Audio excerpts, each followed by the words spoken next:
They are boundless creativity.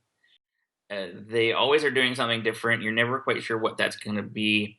Even when you think you know what it's going to be, they probably are going to take a left turn and do something else and surprise you. And that's what's interesting to me. I mean, even with stuff I haven't worked on, like Tasty Bullet, sort of was so of like the mid 2000s and where we were going as far as music and energy drinks and just style.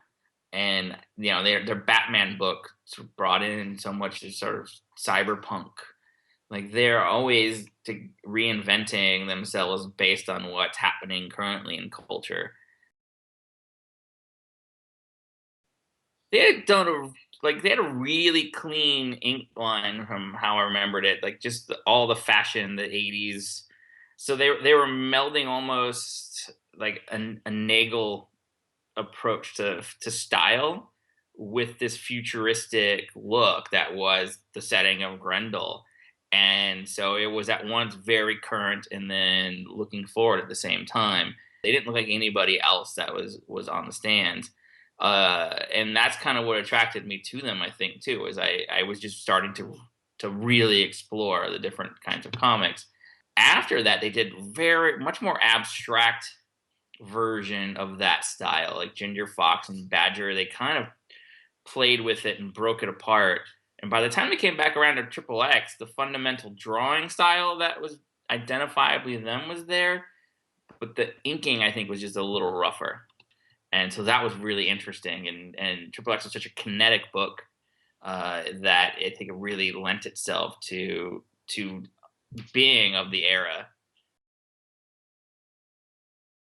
It seems as relevant now, given all the things we're dealing with refugees and borders and how information travels and the idea of creating a newspaper like that the character does in the book may almost seem antiquated, I guess, to some people, but probably would still work.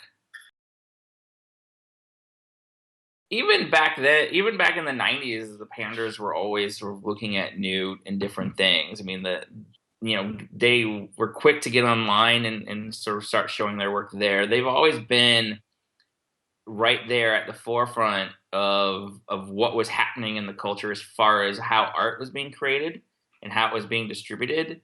So it's made sense now as I see them transition into getting a lot of this work into digital, getting it on those new platforms, and finding ways to release this stuff themselves this time, as opposed to going as much through the bigger publishers. I know they've done stuff with DC. I know they did Dark Horse, Oni, all of that, but now like as with a lot of their film work, they're sort of the independent streak seems to be getting stronger the older they get. But at the same time, technology is moving with them. So there's so much more that they can do on their own and not having to rely on anybody else to make it happen.